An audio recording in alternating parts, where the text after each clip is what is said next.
ফ্যানটেকের একদমই লেটেস্ট একটা gaming controller চলে আসছে বাংলাদেশের বাজারে। এই কন্ট্রোলারটা দুইটা ডিফারেন্ট ভ্যারিয়েন্টসে লঞ্চ হয়েছে, যেমনটা আমার হাতে দেখতেই পারতেছেন। This thing is packed with all the latest technology, অর্থাৎ অন্যান্য সমস্ত মেইন স্ট্রিম গেমিং কন্ট্রোলার ব্র্যান্ডসগুলোর সঙ্গেই একই কাতারে আগাচ্ছে এখন ফ্যানটেক। যে কন্ট্রোলারটা নিয়ে কথা বলছিলাম এটার মডেল হচ্ছে ফ্যানটেক ইওস GPW15 V2S।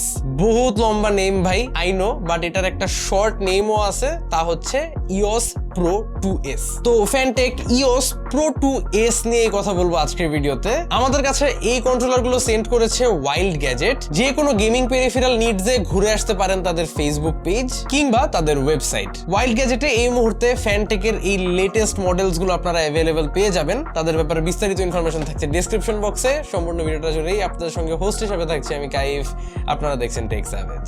অলরাইট, এই হচ্ছে দুইটা কন্ট্রোলার, আমার হাতে দেখতেই পারতেছেন। এই দুইটা একই মডেল, আই নো এই দুইটা দেখতে একে অপরের চেয়ে খুবই ডিফারেন্ট। এই দুইটার বাই দ্য ওয়ে নিজস্ব নামও আছে। এখানে একটু ডার্ক থিম যে কন্ট্রোলারটা দেখতেছেন এটার নাম হচ্ছে জেমিনাস, আর এই ব্রাইটার কালার্স দিয়ে যে ভ্যারিয়েন্টটা এটার নাম হচ্ছে star 2। Both variants are very unique, totally different দুইটা ডিজাইন ল্যাঙ্গুয়েজ ফলো করছে দুইটা কন্ট্রোলার। এর মধ্যে জেমিনাস যেটা, এটা একটু ডার্ক কালার প্রোফাইল নিয়ে আসতেছে। এট দ্য সেম টাইম লক্ষ্য করবেন এই ভ্যারিয়েন্টটা কিন্তু আবার সি থ্রু, সো এটায় একটা semi transparent design language follow করা হচ্ছে, which is cool. I think জেমিনাসের যেই হোল ডিজাইন প্যাটার্নটা করা হয়েছে এর সঙ্গে ট্রান্সপারেন্ট লুকটা ভালোই যায়। একটু kind of intergalactic sci fi একটা ভাইব আসতেছে এই কন্ট্রোলারটার দিকে তাকাইলেই মনে হচ্ছে আউটার স্পেসে আছি আমরা। On the other hand star 2 যেই ভ্যারিয়েন্টটা, এটার লুকটা কমপ্লিটলি ডিফারেন্ট। এটা solid white colour by the way, এখানে কিন্তু কোনো ট্রান্সপারেন্ট ডিজাইন আবার আপনারা দেখবেন না।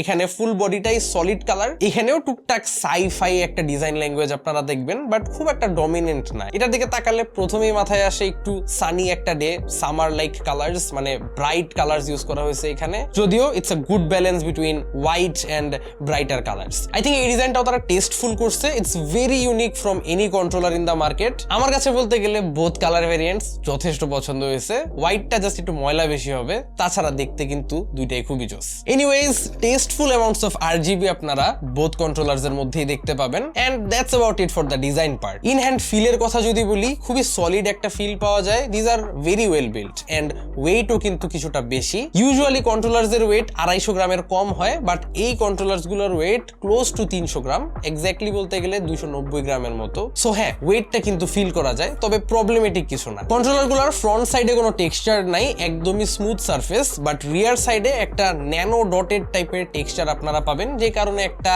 মোটামুটি গ্রিপ পাওয়া যায়। এখানে যদি তারা রাবার ইউজ করতো তাহলে আরো বেটার গ্রিপিং পাওয়া যেত, তবে this is not bad. I think আর একটু সারফেস এরিয়া জুড়ে তাদের এই ন্যানো ডটটা দেয়া লাগতো, একটু কমই লাগে আমার কাছে। তাছাড়া চার্জিং এর জন্য এখানে আপনারা Type-C পোর্ট পেয়ে যাবেন, এবং একটা স্পেশাল ফিচার হচ্ছে যে বটম সাইডে 3.5mm একটা হেডফোন জ্যাকও পাচ্ছেন। সো এটা দিয়ে ওয়্যারলেসলি গেমিং করার সময় আপনার হেডফোনস বা ইয়ারফোনস আপনারা ডিরেক্টলি এখানেই প্লাগ ইন করতে পারবেন, আলাদাভাবে আপনার পিসি বা কনসোলের মধ্যে প্লাগ ইন না করলেও চলবে। কন্ট্রোলারগুলোর মধ্যে জয়স্টিক্স হিসাবে দেওয়া হয়েছে TMR sticks, which is the latest technology মার্কেটে এই মুহূর্তে। হল এফেক্টের পরে যে টেকনোলজিটা আসছে ওইটাই হচ্ছে TMR, অ্যান্ড এই TMR স্টিক্স গুলা খুবই এফিশিয়েন্ট, খুবই লং লাস্টিং, অ্যান্ড এগুলার অ্যাকুরেসিও খুবই সুপিরিয়ার। অ্যান্ড TMR স্টিক্স এর ফিল গুলাই ভিন্ন ধরনের, একদমই কাইন্ড অফ রেজিস্টেন্স লেস একটা ফিল পাবেন, তো মানে ভালোই লাগে। ইটস অলমোস্ট লাইক যে স্টিক গুলো ফ্লোট করতেছে। তাছাড়া হল এফেক্ট ট্রিগার্স পেয়ে যাচ্ছেন with trigger lock feature, which is a very popular feature নাওএডেজ।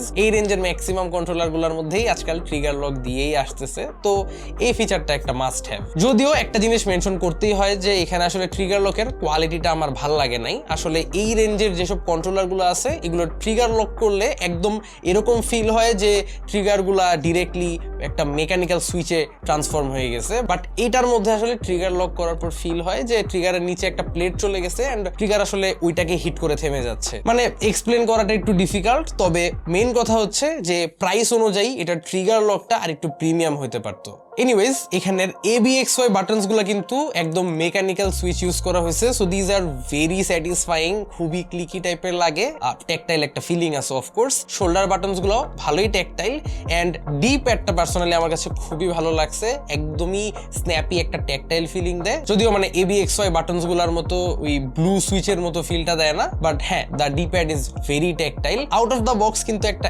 8-ওয়ে D প্যাডের সারফেস লাগানো থাকে, তবে এই কন্ট্রোলারটার সবচেয়ে বেস্ট পার্ট আমার কাছে মনে হয়েছে দ্য কাস্টমাইজেশন অপশনস।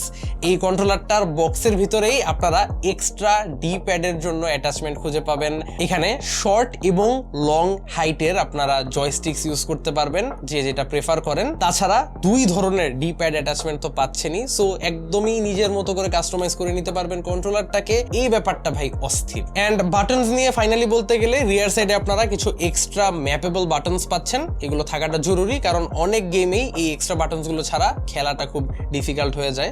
তবে এটা ডিজাইন আসলে এমন করছে কেন আমি বুঝলাম না, মানে ক্লিক করাটা একটু ডিফিকাল্ট হয়ে যায়, মানে প্লেসমেন্টটা একটু অড লাগছে আমার কাছে, এন্ড ক্লিক করার ওয়েটাও একটু অড, মানে কাইন্ড অফ উল্টা দিকে প্রেস করতে হয়। বাট অ্যাপার্ট ফ্রম দ্যাট এখানে ডেডিকেটেড একটা কানেক্টিভিটি স্লাইডার দেওয়া হয়েছে, যেটা দ্বারা খুব ইজিলি আপনারা প্ল্যাটফর্ম সুইচ করতে পারবেন। জিনিসটা খুব সিমলেস লাগছে আমার কাছে। And obviously as a trimode controller আপনারা এটাকে 2.4 GHz ডঙ্গল দিয়ে ইউজ করতে পারবেন, ব্লুটুথ দিয়ে ইউজ করতে পারবেন, এমনকি ওয়ায়ার্ড ভাবেও ইউজ করতে পারবেন। তবে এই কন্ট্রোলার গুলার ভাই compatibility list is on another level. এই কন্ট্রোলার গুলাকে আপনারা উইন্ডোজের পাশাপাশি অ্যান্ড্রয়েড iOS এ তো ইউজ করতেই পারবেন, তাছাড়া macOS, tvOS, এমনকি টেসলা ভেহিকলস এর মধ্যেও আপনারা এই কন্ট্রোলার গুলার নেটিভ সাপোর্ট পেয়ে যাচ্ছেন। যারা স্টিক এরর নিয়ে কনসার্ন, চলেন আমরা কুইকলি একটু স্টিক এররটা মেজার করে আসি। আমি 2টা ভ্যারিয়েন্টের মধ্যেই মেজার করে দেখছি, বোথ স্টিক্স এর মধ্যেই 0.1% স্টিক এরর পাওয়া যায়, which is very promising.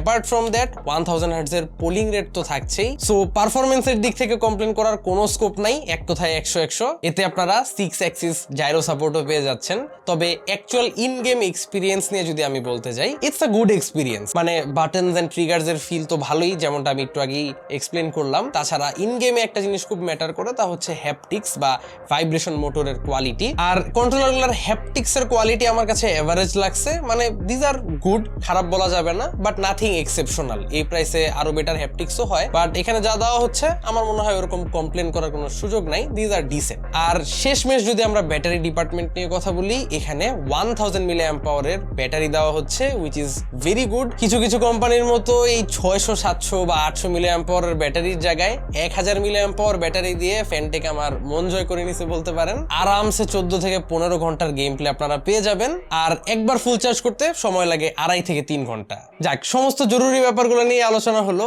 Finally কথা বলতে চাই প্রাইস নিয়ে। ফ্যানটেক এই কন্ট্রোলারটাকে মার্কেটে অফিসিয়ালি রিলিজ করেছে with the price tag of 4400 টাকা। সত্যি বলতে এই 4-4500 টাকা রেঞ্জে অনেক কন্ট্রোলার্স আছে, সো কম্পিটিশনটা কিন্তু খুবই টাফ।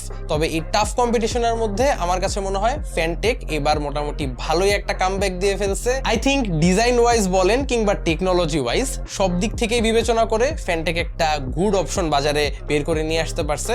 বাদ বাকিটা আপনাদের ডিসিশন। এই কন্ট্রোলারটা পারচেস করতে চাইলে ডেসক্রিপশনের ফার্স্ট লিংকে চলে যাবেন। ভিডিওটা ভালো লেগে থাকলে চ্যানেলে সাবস্ক্রাইব করতে ভুলবেন না। আশা করি আবারও দেখা হবে আগামী কোনো ভিডিওতে। Till then have a nice day, piece.